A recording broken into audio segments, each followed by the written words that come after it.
Well, hello. Thanks for joining me again for another edition of Electric Avenue's YouTube updates. We're on week May 19th, 2023. And yeah, I'm going to get to the new releases here of what's come in the shop this week.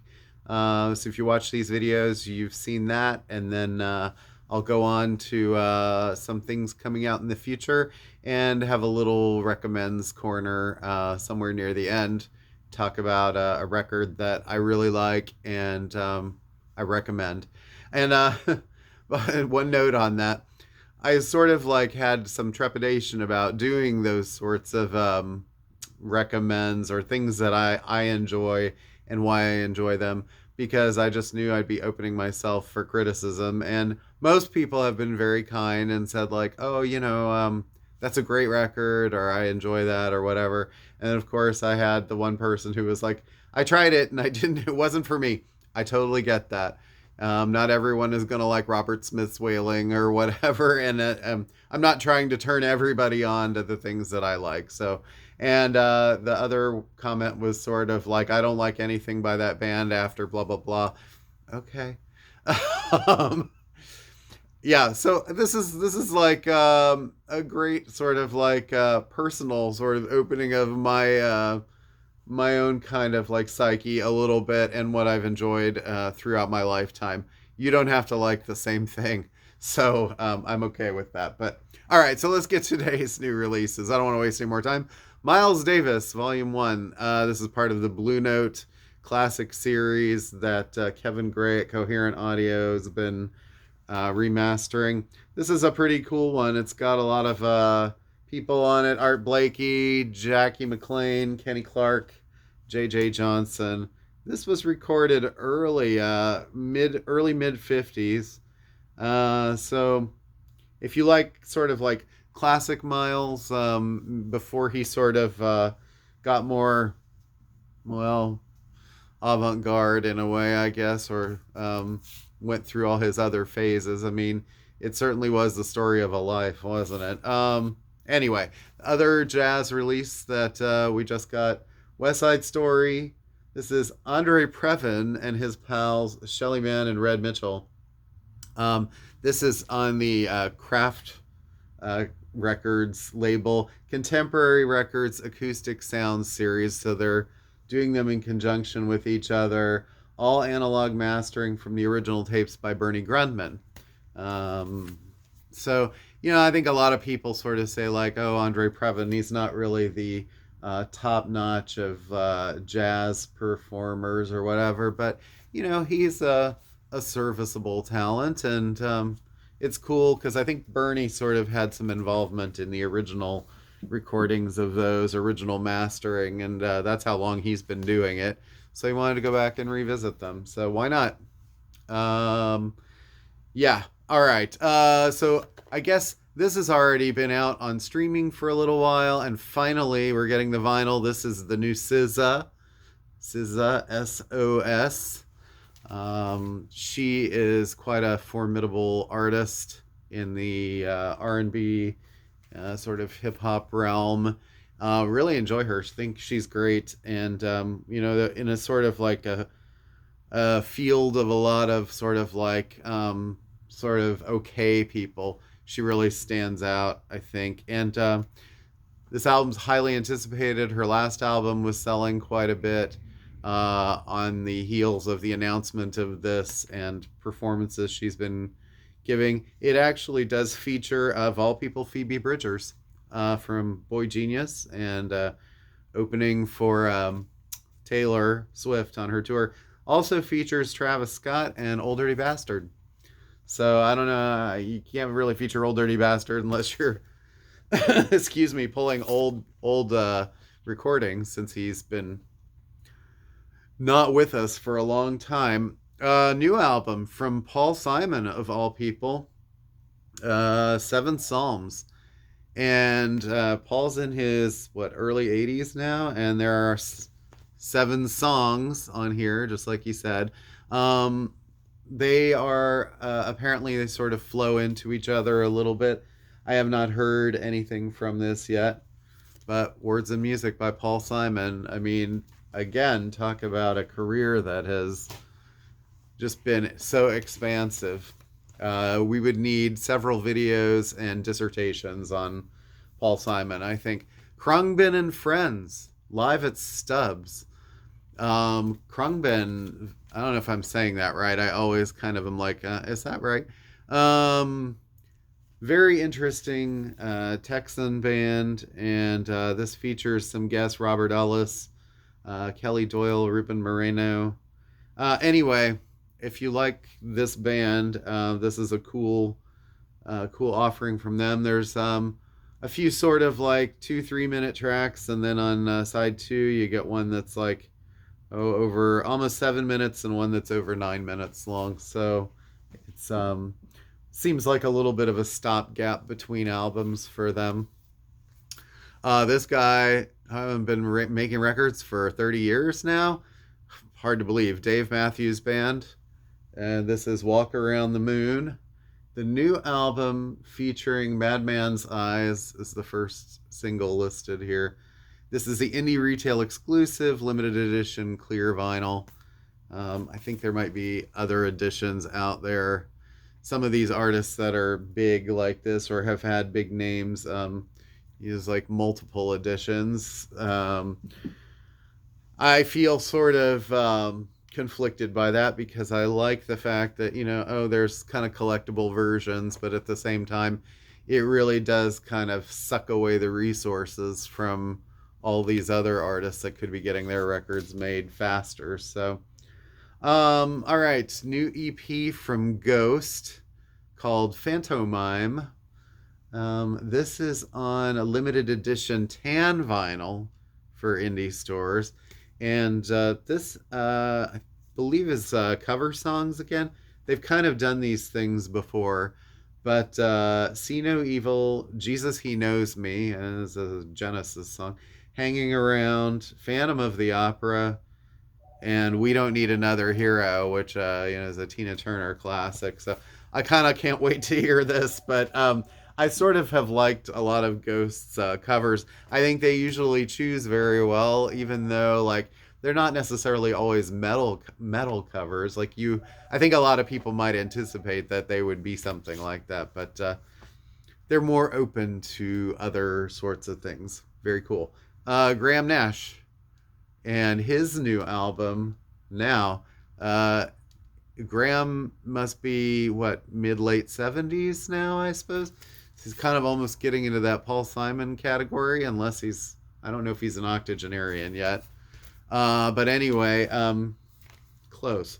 So this is Graham's new album, and he just recently played around here at a local theater, and people were telling me he was fantastic. So, why stop? Why be ageist and stop if you've still got it and you still have stuff to offer? Yeah, Samantha Fish and Jesse Dayton. I don't know anything really about Jesse, but they did this album together. Indie store exclusive called The Death Wish Blues. This is clear vinyl with black and orange swirls. Picture almost looks white there, but let's see. Yeah, there's a song called Supa Dupa Bad. So anyway, there's a sort of track list if you want to freeze that. All right, it's probably easier to just look them up online than have me try to hold this with the glare and all, but I see other people do that sometimes. Def Leppard, Drastic Symphonies. So this is a symphonic orchestra album with the Royal Philharmonic. I can't wait to hear Pour Some Sugar on Me, the stripped version. I think it's kind of a cool idea. I mean, I think that some people say, well, artists, when they get into their, later era, they're sort of doing these orchestral albums as like, kind of like filling their, cashing in, and I'm like, well, it does cost money to make these things. And in some cases, it's kind of cool. I've heard some orchestral versions of artists who, had older material that they sort of wanted to do something like that, and maybe it sort of gave a different angle on what was going on there. But I don't know, are we going to be listening to Talking Heads orchestral album at some point, or well, it depends on what David Byrne, I guess, allows. But are we going to be listening to LCD Sound Systems orchestral hits at some point? I don't know. But anyway, Hysteria, Love Bites, Bringing on the Heartbreak, kind of a hodgepodge of songs here, but I think it's a cool idea. And why not? If you've got the money and you've got the fans, keep it going. Marty Stewart's Altitude. It's the new album from Marty. It's actually Marty and the Fabulous Superlatives. And this is a black vinyl version. Marty, great guitar player. Got all the Nashville connections. Been waiting for this for a little while. Weird Al. It's the Weird soundtrack from the movie that Daniel Radcliffe starred in. It's double record, and the first record is sort of like re-recordings of greatest hits. So new versions of My Bologna, I Love Rocky Road, another one, Rides the Bus, Like a Surgeon, Amish Paradise, and the original Eat It. And then the other discs or records are sort of like soundtrack music and stuff from the background of the movie. It was a great movie. I mean, it was very like humorous, well done. I mean, it was a biopic that sent up biopics, a spoof of a biopic. Al was in the movie. It was the last appearance from Coolio, I think, in a movie. 46 tracks on pink vinyl. So, yeah. In the other reissue category here, Blinking Lights and Other Revelations by the Eels. This is probably one of the Eels' best albums.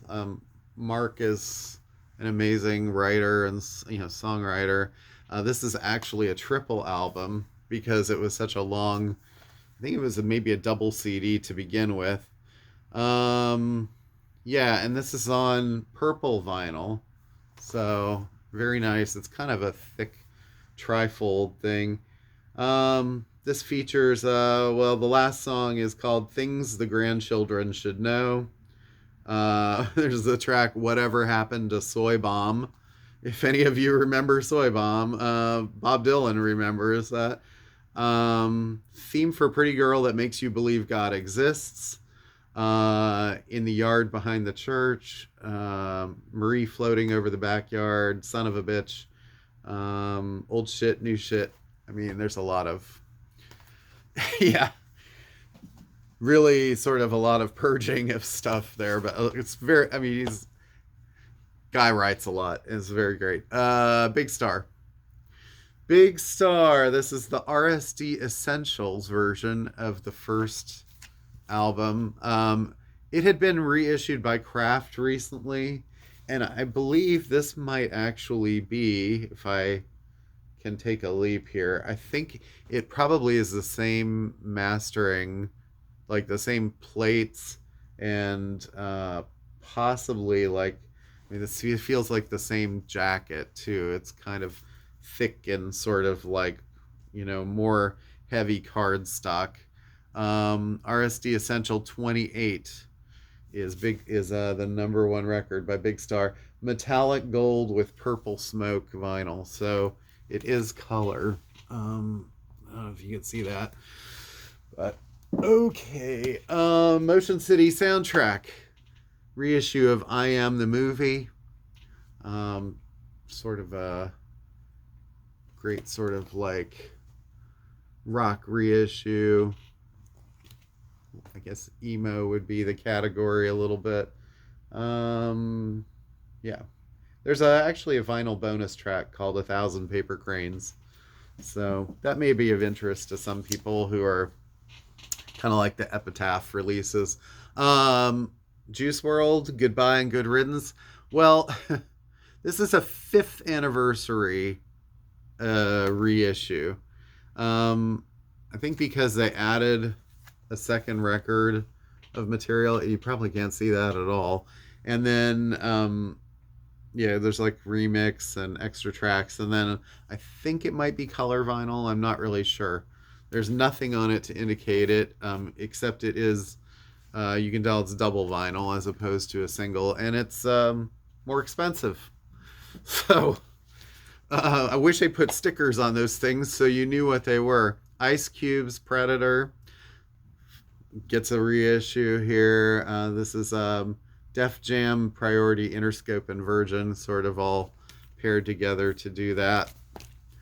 I don't know if there's anything, again, doesn't say anything about color vinyl or anything like that, so it's probably just putting it back out on the street. And then, yeah, because that's, you put Ice back out on the street, no. And then Pigface, Gub. So this is the deluxe edition. Pigface was sort of a band of stars of the sort of industrial scene back in the late 80s, mid 80s, I guess late 80s, early 90s even. There's a lot of bonus tracks on this. Features Martin Atkins, Trent Reznor, Ogre, Skinny Puppy, Paul Barker, Bill Rieflin, got Ministry, David Yao, Steve Albini, Chris Connolly, and Esh. So a lot of contributors there. Contributors. Ironically, there's no Al Jorgensen on that list, but this is on red vinyl too. So, okay. CD wise, that was pretty much it for vinyl. CD, interestingly, we get the new Beach House EP, the one called Become. This was a Record Store Day record, had 5 tracks on it that were left off of Once Twice Melody. The title track is awesome, is amazing.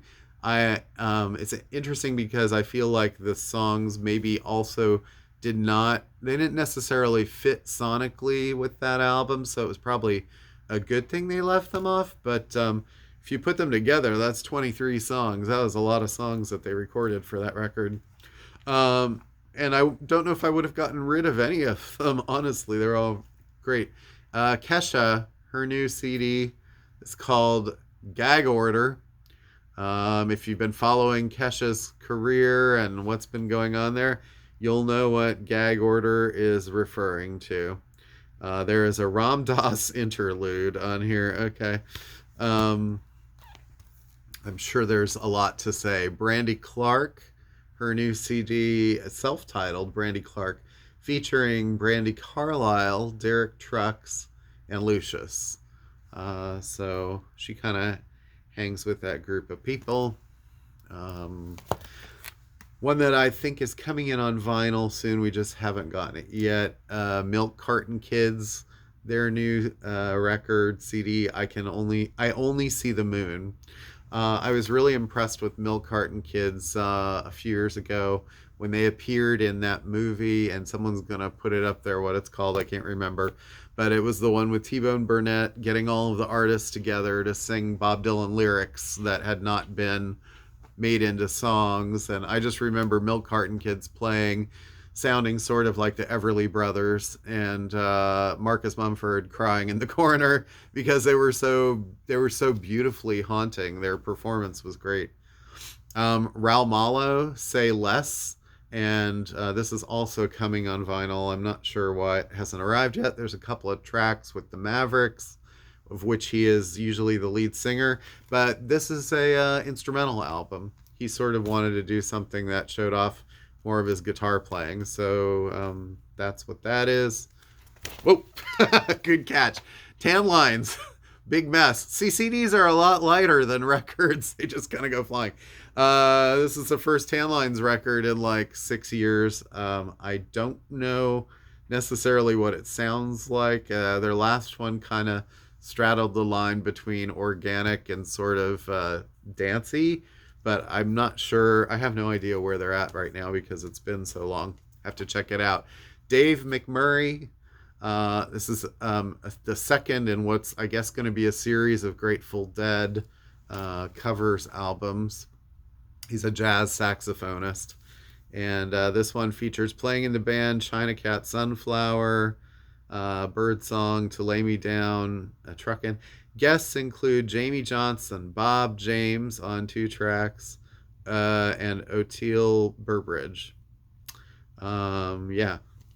So, and it says it's a Detroit thing. So, okay. Lemonheads, Come On, Feel. It's a little mini deluxe CD of this. I think there's a bigger version of this maybe coming too that hasn't shown up. But this is a 2 CD set and features a bunch of bonus tracks on disc too. So it's quite a few. Under $20. Neil Schon of Journey. This is kind of a thick packet here. That's what she said.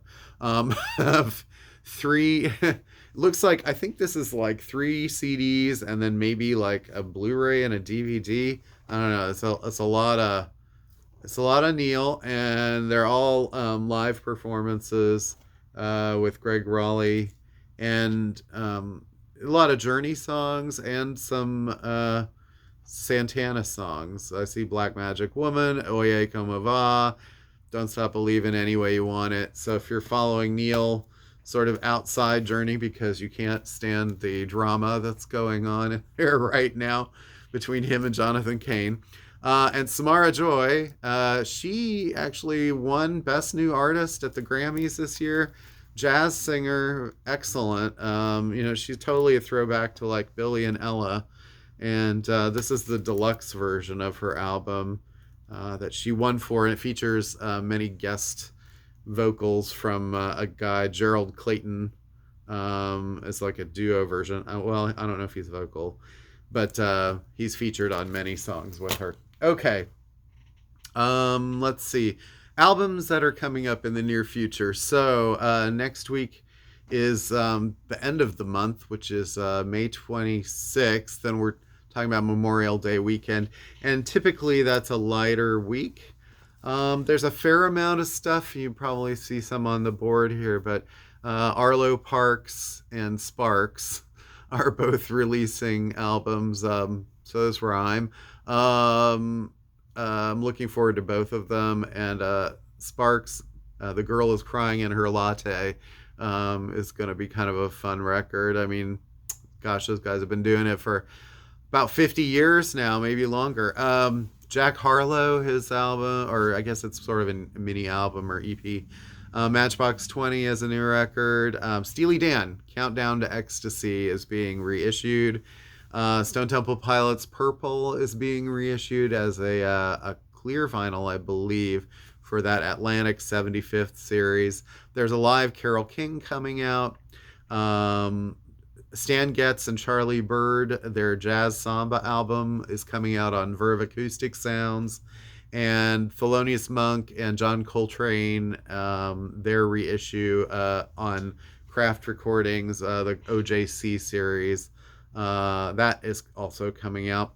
The new Black Country New Road is also coming out on vinyl, and that is the live album that is the new version of the band without the original lead singer, who left pretty much the day the last record came out.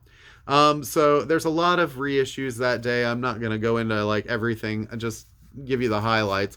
June 2nd, that's sort of a really big week. Kind of kicking off summer.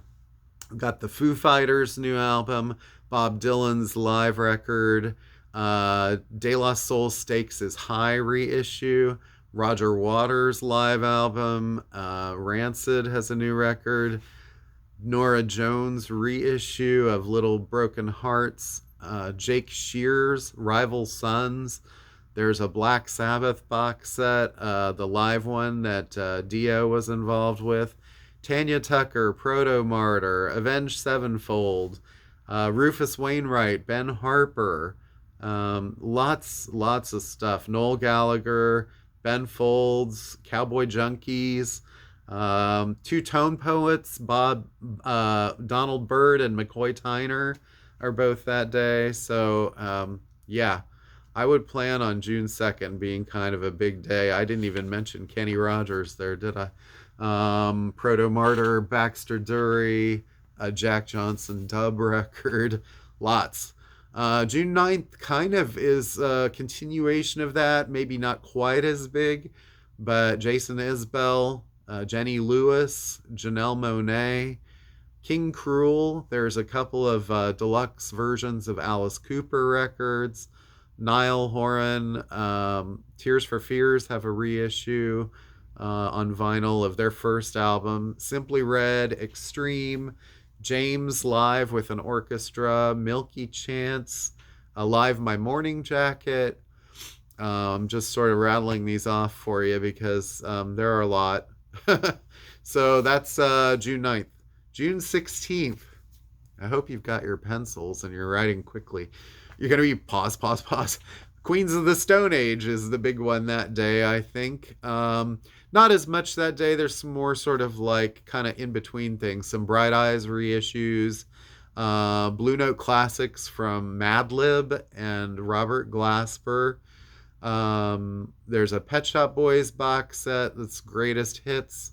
There is a Pat Metheny record, some reissues from Flaming Lips, Coldplay on vinyl. The Coldplay is Prospect March. Little Kim, Motorhead. Michelle Ndegeocello has a new record, Government Mule. Yeah, Steve Lukather. So Django Django.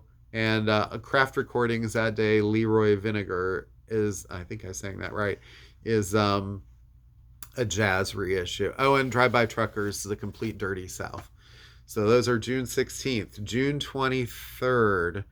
That day, there's a Clapton box set that's being reissued in sort of parts. That's the 24 nights thing. There was Amanda Shires, Swans, Portugal the Man, Geese, Live King Gizzard, Murder of the Universe and Infest the Rat's Nest. There are live versions of those albums coming.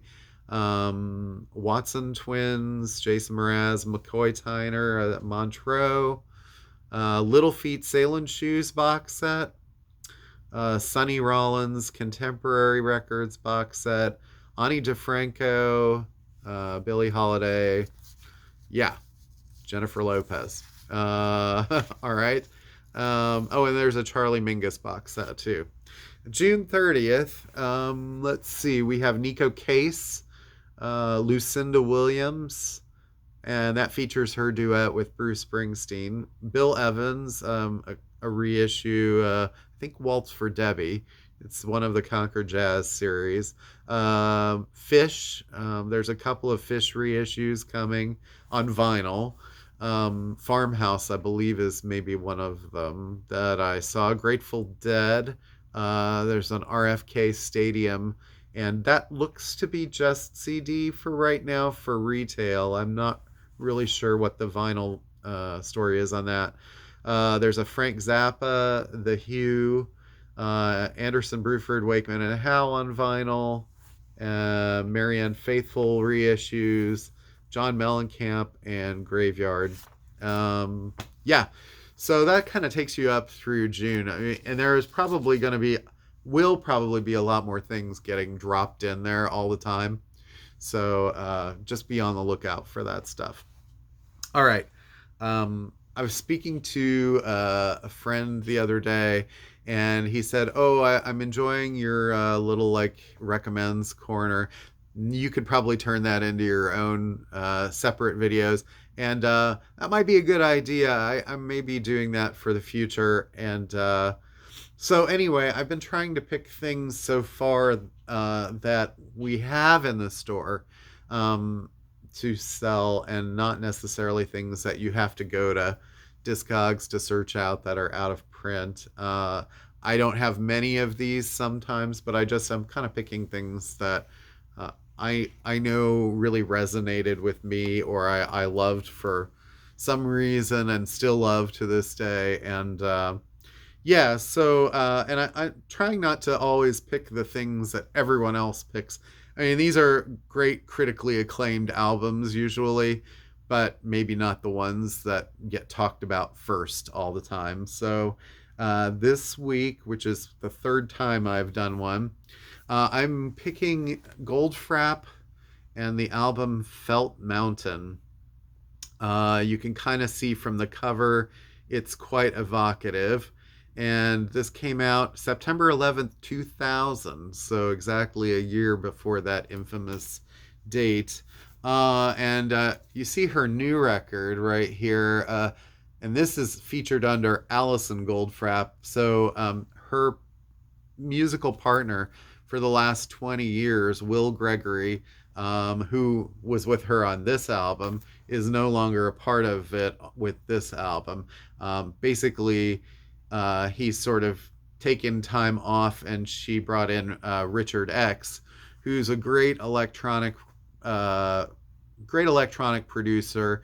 Kind of started with bands like Sugar Babes, like sort of British pop, has since gone on to produce people like Pet Shop Boys, Erasure, Saint Etienne, a lot of sort of British kind of dance and electronica stuff. But he's got a great ear for sort of like pop and sort of mainstream kind of stuff. And this album is pretty pop and pretty mainstream, but still there's enough quirkiness in it coming from her and her the way that she handles vocals and lyrics that make it sort of stand out as kind of like about as straightforward as you're going to get from her without turning into say like Kylie Minogue or someone like that. Which Kylie sometimes has gone a little quirky too, but not to this extent. Not to this extent. All right, so well, maybe the one self-titled record, but anyway, this review's not about Kylie Minogue. So Goldfrapp, she had kind of gotten her start singing with people like Tricky and Orbital, sort of the underground trip hop electronica scene of the 90s in the UK, and had been trained as sort of a opera singer in school, but loved music like Cabaret Voltaire and sort of like the darker sort of electronic music of the 80s. That's what she sort of grew up with. And Will Gregory was a very interesting collaborating choice. Um, First time I think I mentioned that I saw his name was on Tears for Fears album, Songs from the Big Chair, playing saxophone on the solo for The Working Hour, which is a great saxophone solo. If you haven't heard that in a long time, go play it. And he just seemed to be a musician that had an ear for unique arrangements and things. But at that time, we didn't really know that much about him. He went on to play like sax and oboe on other artists' records. And ironically, I don't know if he's ever played a single note on saxophone or oboe on a Goldfrapp record. I'm thinking probably not. Mostly what he's done is be sort of the sound sculptor, the whenever there was electronics involved, he was sort of like kind of overseeing all of that, if not doing most of it or a lot of it himself, and also doing like orchestral arranging and stuff like that. So I feel like maybe he's going on to doing like some movie scores, or I don't know, which is probably why this new record is credited to Alison Goldfrapp and not the band. But anyway, so this album, when it came out, it was like a quiet sort of like boom. Like if a tree falls in the forest, is anyone going to hear it? And it really, they'd signed to Mute Records, so a label that was very well known in indie circles for Depeche Mode and other sort of big electronic bands. But it only sold 914 copies. I looked this up on Wikipedia just to go talk about go figure with my vetting of information, but it said 900 copies in its first week in England. So that's not very auspicious, you know. But it eventually has now gone on to sell over 500,000 copies worldwide. So it's not a blockbuster album, but it's still a highly regarded record. I love the photo on the back as much as the front. It's just this sort of almost like Swiss Alps looking scene here. Um, yeah. And so there's 9 tracks on this record, and it's just about 40 minutes. So last week my review went on for a really long time, and I said, oh, I got to start picking records that are a little shorter. So anyway, this is kind of like electronica, very, very little of that really, kind of mixed with the German sort of cabaret, that Weimar sort of thing. Marlene Dietrich is kind of who this brings to mind on the cover. And you got to remember that in the 90s, a lot of stuff like Portishead was very popular. I'll probably be featuring them in one of my reviews. Things that were sort of like retro. We had bands coming out of England that were everywhere from like kind of funk to this trip hop stuff. I think of bands like Moloko, Lamb, Mono. I mean, there were a lot of sort of like a lot of duos, people that were like just, you know, a writing team or something. And so I think the thing that really impressed me about this record at first were the arrangements. It was so quiet and so mellow at times, and so evocative, and yet so much was done kind of organically. Like there are times when you hear her voice and you don't realize it's her voice. It might sound like a weird synthesizer or something, but like the beginning of Lovely Head, the first song on here, you get kind of this like first this whistling sound, like a lonely whistle in the mountains, and then you kind of get these weird like wah wah kind of high pitched things, and that's actually her voice being processed through like whatever tubes that they put it through. And you also hear during like the beginning of the song Utopia later on the album, where she's doing this like operatic stuff in the background, and if you really listen closely to it, you kind of get a sense of, wow, this is a person who has like 3 or 4 different voices that they can maneuver through. And I think this album in particular, I mean, they changed so much with the album after this. And I can't say it was for the worse or anything. In fact, I almost like it as much or better. It was just more dark, edgy electronica. And I think that that sort of established this band as like, they can do almost anything, and you don't know what you're going to get with each album. It's going to be completely different. And if you can embrace that and then expect that, you know, there's some people that just can't get out of their shell where it's like, I like this band sounding this way, and that's all I can take. And with this band, you sort of have to be willing to be like, let's see what they got this time, you know? And I think that's kind of almost like freeing and a little bit disarming. But anyway, so Lovely Head is a very kind of like slow, jazzy kind of opener here. And then followed by Paper Bag, which is a song that, you know, you could almost say like reminds me of James Bond soundtracks. It almost doesn't have much of a beat like drum wise, but it just sort of drifts. And it does have that feeling of snow that she mentions in the lyrics. And it's got like these very plush sounding orchestras with these little picked kind of rhythmic, almost like it's not really like a guitar. It's sort of like an out of tune kind of old timey instrument. And then you get like all sorts of like harpsichord noises and stuff. It's really interesting.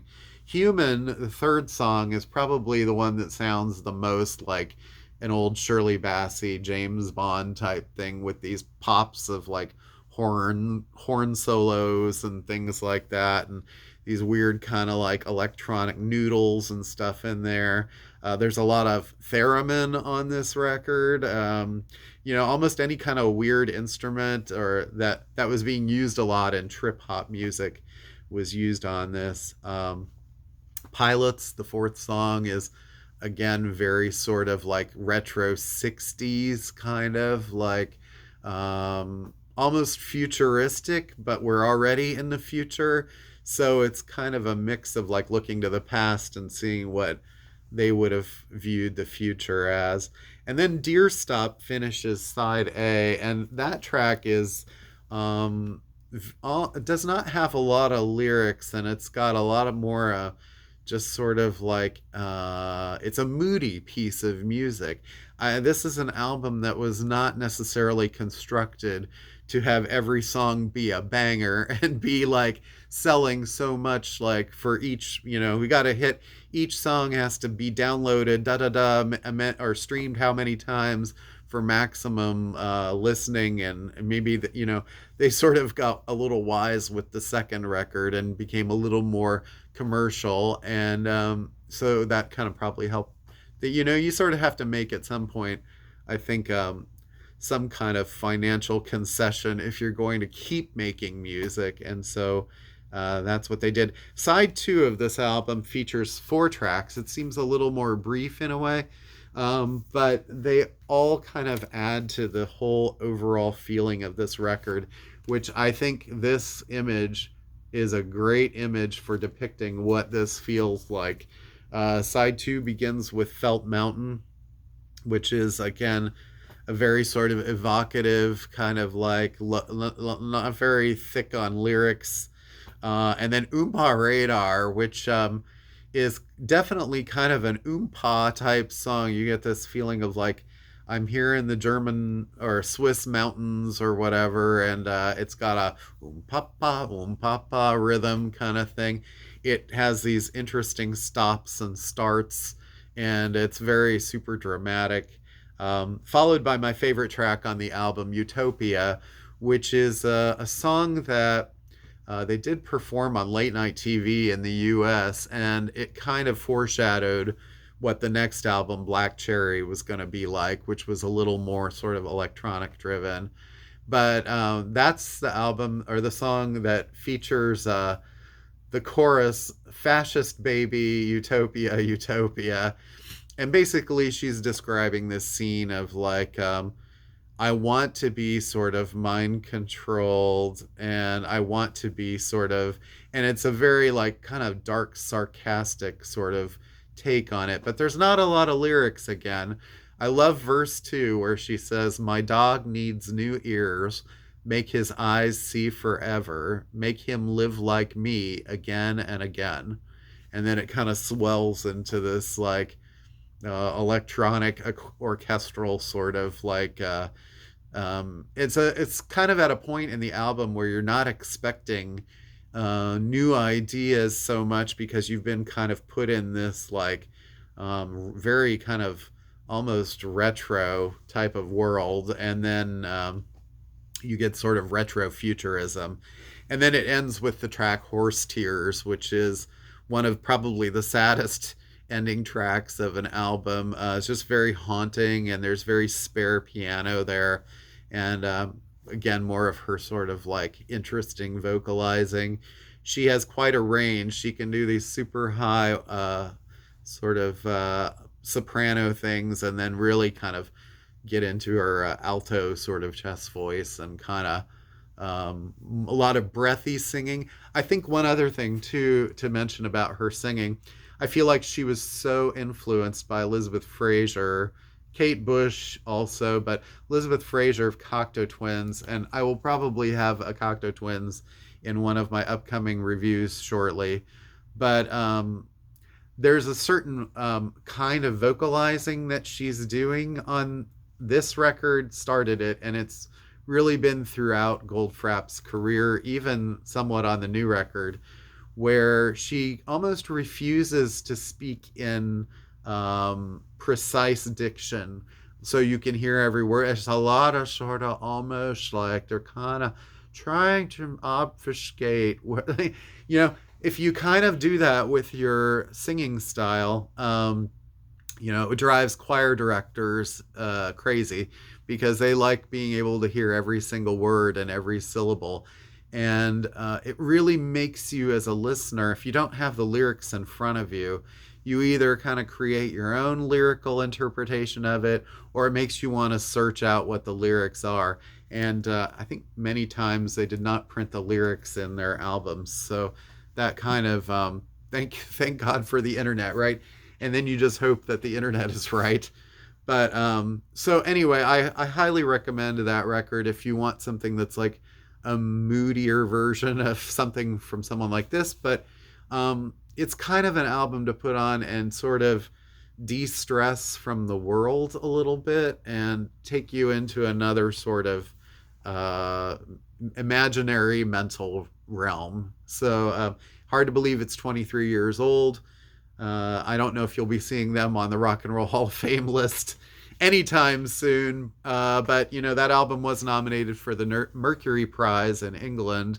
And it did eventually do very well, but it never charted very high because out of the gate, it didn't sell big. It just sold steadily for a long period of time. So, and I think a fair amount of people know of it, but I don't know how many people are still listening to it. But the band created a duo, created 7 really great albums, and I hope they're not done. But I do like her new record too. It's just completely different. It's very electronic pop, so be prepared. You might want to listen to them back to back and say, "Wow, this person is really willing to take chances and explore whatever kind of music is hitting them at the moment." So I love that. All right, that was again trying to keep these short, and here I am running. I'm just finding ways to make these videos longer. So I do have a store to run, so I'm gonna go take care of that. But thank you all so much for joining me and for sitting through this. And if you don't want to watch these review parts, you can always just click and turn me off and say, "Well, here comes another review. I don't want to watch it. I don't care." I'm fine with that. So I have to do it sometimes for other videos that I watch because I'm like, okay, here comes the part that I don't need to see. All right. And many of you probably don't care what I think about the records. You just want to see the releases anyway. So have a great weekend. Thanks for joining me. I know there's a lot of talking. I can talk a lot. It's a blessing and a curse. I shall see you all next week for the next edition of new releases. Can't wait for that Sparks record. Thanks. Take care. Have a good weekend.